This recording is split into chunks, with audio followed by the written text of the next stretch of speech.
Move on to the domain and range. The definition of domain is the set of all values of the independent variable x, and then our range is the set of all values of the dependent variable y. And how do we find these? Well, we'll go ahead and take a look at some examples of finding our domain and range. So for our first example, we see, what are our x values? Well, our x values are right here. So we can go ahead and write our domain out. We'll say a -4, -1, 1, and then 3. And then what are our y values? Well, our y values, -2, 0, 2, and 5. Writing these out, -2, 0, 2, and 5. And now we'll have to recall a little bit about our functions. So notice how we don't have any x values mapping to two y values in this case. So we can go ahead and say that this is a function. For example 2, again, what are our x values? Our x values are 1, 2, and 3, and our y values are 4, 5, 6, and 7. So go ahead and write those out. 1, 2, and 3. And then your y values of 4, 5, 6, and 7. Now one thing to note here, look and see that 2 maps to the 5 and 2 also maps to the 6. So this one's not going to be a function.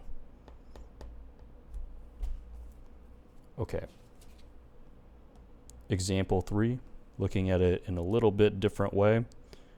We have our x values again, -3, 0, 3, and 5. And then our y values are all going to be 5s.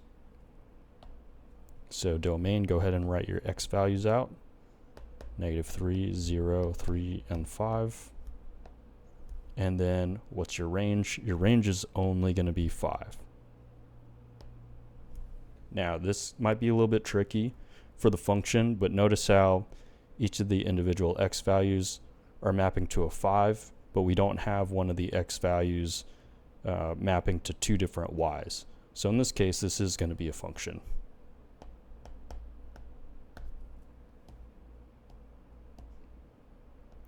Now how do we find our domain and range from graphs? Well, in this first example, we have some ordered pairs plotted on our graph here. All we have to do is list out our x values and then list out our y values. So let's go ahead and take a look here. What are our x values?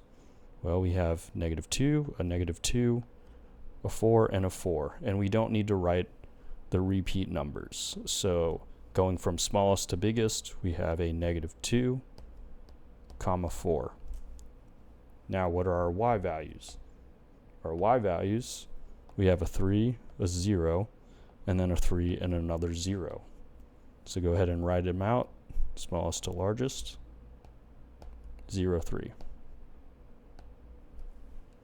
Okay, same thing with b. Let's look at it. Our domain, now think about this. Our domain in this case are all the x values. But we know since we have our arrows here, it's going to keep going on for infinity. So it's going to keep going this way to infinity and this way to infinity. So what is our domain? It's going to be -infinity to +infinity. Same thing with our range, right?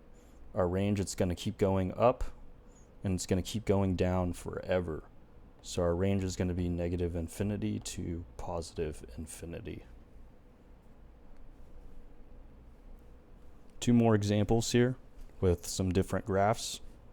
So let's write our domain. First thing we want to do is look at what our x values are. So our x values, notice how the furthest we go to the left is going to be a -5. And the furthest we go to the right is going to be a +5.